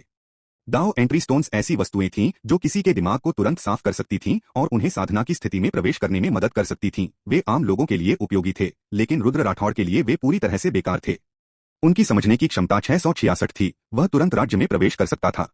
इनके अलावा कई पुरानी औषधीय जड़ी बूटियां भी थीं, जिन्हें जब निश्चित अनुपात में मिश्रित और सेवन किया जाता है तो खेती की गति तेज हो सकती है, लेकिन केवल एक सीमित सीमा तक। इन विविध वस्तुओं की उपयोगिता बहुत कम थी। रुद्र राठौड़ को उपन्यासों या ऐसी किसी चीज में वर्णित दाव स्टोन्स नहीं मिले। नहीं उन्हें दाव पावर को संघनित करने के लिए कोई गठन सारणी मिली। ऐसा लग रहा था जैसे कोई धीरे धीरे ही इन चीजों को विकसित और समझ सकता है। 3 दिन और बीत गए। इस दिन ली युआन का फोन आया। उसके पीछे 9वीं रैंक के 2 टाउन डेमन गार्ड थे। दोनों यात्रा के दौरान धूल से सने हुए दिख रहे थे। जब रुद्र राठौड़ ने उसे देखा तो वह आगे बढ़ा। भाई ली, क्या हुआ? ली युआन अपने संबोधन से थोड़ा आश्चर्यचकित हुआ, फिर उसके चेहरे पर खुशी की झलक फैल गई। गु फैन एक प्रतिभाशाली व्यक्ति था। चूंकि वह सक्रिय रूप से उसके साथ अच्छे संबंध बनाने की कोशिश कर रहा था, इसलिए वह इस अवसर को नहीं चूक सकता था। छोटे भाई गु, घबराओ मत। अगर यह मामला किसी और पर होता तो यह थोड़ा समस्याग्रस्त हो सकता था, लेकिन ज़ेन गुओ के आपके समर्थन से इसे आसानी से हल किया जा सकता है। वह बाहर पहुंचा और दानव दमन प्रभाग से एक विशेष कार्यक्रम रिकॉर्ड बांस पर्ची की एक स्क्रॉल सौंपी। रुद्र राठौड़ ने उसे खोलकर देखा। यह तियानले संप्रदाय के बारे में निकला। भाई ली, आप इसे कैसे हल करने की योजना बना रहे हैं? ली युआन ने लापरवाही से कहा, यह सिर्फ एक मामूली दाव प्रवेश शिष्य है जो मर गया, यहाँ तक कि प्रथम क्षेत्र में भी नहीं। हताहत का यह स्तर ज्यादा ध्यान देने योग्य नहीं है, बस उन्हें कुछ बहाने देकर दूर भेज दें। अगर वे जोर देते हैं तो हम सीधे कार्रवाई करेंगे और तियानले संप्रदाय को नष्ट कर देंगे। उसने अपनी कलाई हिला दी। ऐसा पहली बार नहीं हुआ है। हाल ही में सिमिन खेती कर रहा है और दशकों से दिखाई नहीं दिया है, जिसने इन छोटे बगों को अहंकारी बना दिया है। अगर वे जोर देते हैं तो हमारा दानव दमन प्रभाग निश्चित रूप से कार्रवाई करेगा और फेंग हो लेई संप्रदाय के साथ आमने सामने होगा। उन्होंने बहुत कुछ कहा। इसका अधिकांश हिस्सा रुद्र राठौड़ को समझ में आया। उसने बांस की पर्ची उसके हाथ में लौटा दी। उस मामले में धन्यवाद भाई ली। कुछ दिन पहले तियानले संप्रदाय का एक पहला शिष्य तियानले संप्रदाय के कई शिष्यों के हत्यारे की तलाश में आया था। फेंग हो लेई संप्रदाय के चेहरे के प्रति सम्मान से बाहर। दानव दमन प्रभाग ने खोज शुरू करने के लिए उस दाव आर्टिफैक्ट का उपयोग किया और ली युआन इस मामले के प्रभारी बन गए। खोज उन्हें रुद्र राठौड़ तक ले गई। बाकी सब स्वतः स्पष्ट था। मामला सीधे ज़ेन गुओ को सूचित किया गया था और लियू जून द्वारा विभिन्न कोणों से अवरुद्ध किया गया था। एक और बात है, ज़ेन गुओ ने कहा कि अकेले खेती करना दिमाग के लिए एक बड़ी परीक्षा है और वह चाहते हैं कि आप हमारे साथ मिशन पर जाएं, राक्षसों और भूतों को मारें और युद्ध में खुद को संयमित करें। रुद्र राठौड़ ने सिर हिलाया, समझ गया। दोनों ने एक दूसरे के साथ और अधिक खुशियां मनाई और ली युआन मुस्कुराते हुए चले गए। वफादारी 86 लियू शुन के साथ कई परेशानियां रुद्र राठौड़ तक पहुंचने से पहले ही हल हो गईं। यह एक शक्तिशाली समर्थक होने का लाभ था। रुद्र राठौड़ ने खेती करना जारी रखा। उन्होंने नई दाव विधियों पर शोध किया, शक्तिशाली आक्रामक तकनीकों की तलाश की और अप्रत्यक्ष रूप से अपनी ताकत बढ़ाई। अपने खाली समय में उन्होंने सन झेंग के साथ संबंध बनाए। भविष्य की लड़ाइयों की तैयारी के लिए वह कभी कभी साधारण सांपों को बुलाता था। समय पानी की तरह बह गया। 11 महीने से अधिक समय बाद इस दिन सूरज बहुत चमक रहा था और आसमान साफ था। यह रुद्र राठौड़ के इस भौतिक शरीर में पुनर्जन्म का 365वां दिन था। सादगी से सजाए गए कल्टीवेशन रूम में रुद्र राठौड़ पालथी मारकर बैठ गया। उनके भौतिक शरीर के भीतर की दाव शक्ति अंदर से बाहर तक कांप रही थी, जिससे तरंगों की परतें बन रही थीं। बाहर सन झेंग चुपचाप पहरा दे रहा था। 1 वर्ष में उनकी वफादारी पहले ही 90 को पार कर चुकी थी। इसका मुख्य कारण रुद्र राठौड़ का बार बार शक्ति का जबरदस्त प्रदर्शन था, जिसने उन्हें रुद्र राठौड़ के भविष्य के बारे में आशावादी बना दिया। युवा मास्टर की प्रतिभा वास्तव में एक प्रतिभा है। 1 वर्ष से अधिक समय तक दाव की खेती करने के बाद वह दूसरे क्षेत्र में प्रवेश करने वाला है, सन झेंग ने भावुक होकर कहा। अंदर दाव शक्ति कांप उठी और सभी विसंगतियां दूर हो गईं। एक दुबली तली आकृति धीरे धीरे बाहर चली गई। बधाई हो युवा मास्टर, खेती में आपकी सफलता पर। सन झेंग आगे बढ़े और झुके। रुद्र राठौड़ ने सिर हिलाया। उसने चुपचाप दूसरे क्षेत्र की शक्ति को महसूस किया। उसका मूड थोड़ा उत्तेजित हो गया। उनकी शारीरिक शक्ति अधिक थी। दांव पावर की कुल मात्रा बहुत बढ़ गई थी। वह जिस आक्रमण शक्ति का प्रयोग कर सकता था वह भी अधिक दुर्जय थी। उसके पीछे से एक सांप का सिर उड़ गया। इस समय सांप का सिर 10 मीटर की लंबाई तक पहुंच गया था। उसका पूरा सिर अधिक भयानक और क्रूर था और उसका मुंह घने दांतों से भरा हुआ था जो बहुत अच्छा लग रहा था। जीभ की नोक बहुत छोटी और पतली थी। यह रुद्र राठौड़ के भौतिक शरीर से जितना दूर था उतना ही बड़ा दिखाई देता था। अनुभव वास्तव में अच्छा है। रुद्र राठौड़ अपनी वर्तमान स्थिति से बहुत संतुष्ट थे। उसने आगे बढ़कर पकड़ लिया और एक साधारण सफेद सांप दिखाई दिया। रुद्र राठौड़ को इसकी शक्ति का एहसास हुआ। यह बुरा नहीं था, सामान्य द्वितीय क्षेत्र विशेषज्ञों को हराने में सक्षम था। हालांकि सन झेंग जैसे अभिजात वर्ग के खिलाफ यह कठिन होगा। 5 या अधिक के बिना यह जीत नहीं सकता। लेकिन उसके पास 5 से अधिक थे। बुलाने के लगभग 1 वर्ष के बाद उसके द्वारा जमा किए गए सामान्य सांपों की संख्या पहले ही 5 लाख से अधिक हो गई थी, जिसमें 8 मीटर से अधिक लंबे 20 अजगर भी शामिल थे। वह तुरंत 5 लाख सांपों को बुला सकता था। यह तब भी था जब वह अपने खाली समय में बुलाता था। यदि वह लगातार बुलाता रहे तो यह भयावह होगा। सफेद सांप को दूर रखते हुए रुद्र राठौड़ ने सन झेंग की ओर देखा। आओ मुझे एक हाथ दो। सन झेंग ने मना नहीं किया। दोनों ने सुरक्षित दूरी बनाए रखी। रुद्र राठौड़ ने अपने हाथ में केवल 10 सेंटीमीटर व्यास वाला एक साधारण आग का गोला बनाया। गोली मारो। आग का गोला उड़ गया। सन झेंग गंभीर लग रहे थे। उन्होंने इसे रोकने की पूरी कोशिश की। पफ्त यह बेकार था। चाहे उसने कितना भी विरोध किया हो, ब्लडलाइन बैंड की वृद्धि के तहत छोटे आग के गोले ने एक झटके में उसके दांव मेरिडियन को चकनाचूर कर दिया। सन झेंग के मुंह से खून निकल आया। वह गंभीर रूप से घायल लग रहा था। रुद्र राठौड़ ने अजीब तरह से अपनी नाक रगड़ी।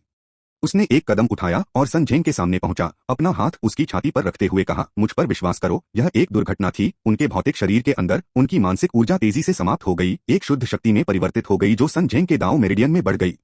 कुछ सेकंड बाद सन झेंग की चोटें ठीक हो गईं। युवा मास्टर की उपचार पद्धतियां अधिक परिष्कृत होती जा रही हैं। उनकी आवाज धीमी थी। यह पहले से ही 39वीं बार था। पहले तो वह रुद्र राठौड़ के 10 से अधिक आक्रमण झेल सका, परंतु बाद में यह संख्या घटती गई। रुद्र राठौड़ के ब्रेक थ्रू के बाद वह एक भी हिट नहीं झेल सके। एक छोटे से आग के गोले ने उसके दांव भौतिक शरीर को चकनाचूर कर दिया। वह इसे बर्दाश्त नहीं कर सका, सचमुच नहीं कर सका।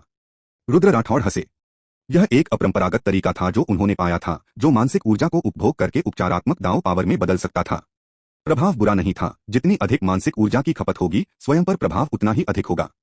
लैंड टियाओ इन्फिनिटी के साथ रुद्र राठौड़ को डरने की कोई बात नहीं थी।